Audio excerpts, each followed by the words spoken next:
নমস্কার বন্ধুরা, আমি জয়তী। আজকের আমি আপনাদের বানিয়ে দেখাবো ভুট্টা ভাজা। এখানে এক বাটি ভুট্টা নিয়েছি, সেটাই দেখাবো। একটা কড়াই বসিয়ে দিয়েছি, তাতে দিয়ে দেবো অল্প একটু সাদা তেল।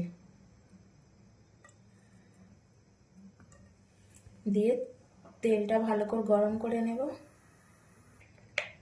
তেলের মধ্যে দিয়ে দেব সামান্য লবণ, সামান্য হলুদ গুঁড়ো, দিয়ে ভুট্টার দানাগুলো দিয়ে দেব।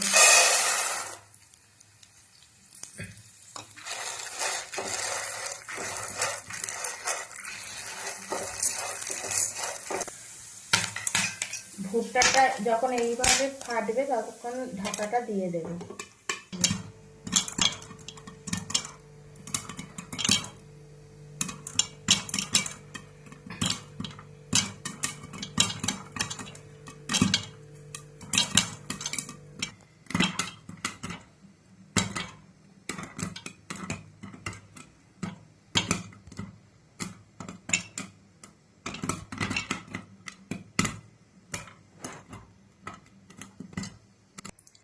দেখুন বন্ধুরা, এক বাটি ভুট্টার দানা নিয়ে এক কড়াই পুরো আমার ভর্তি হয়ে গেছে।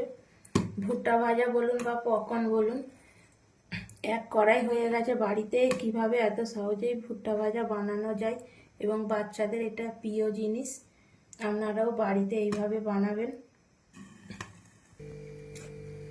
এখানে এই রেসিপিটা শেষ করছি বন্ধুরা। রেসিপিটা ভালো লাগলে বন্ধুদের সাথে অনেক অনেক শেয়ার করে আমার পাশে থাকবেন। সবাই সুস্থ থাকবেন, ভালো থাকবেন। ততক্ষণের জন্য টাটা।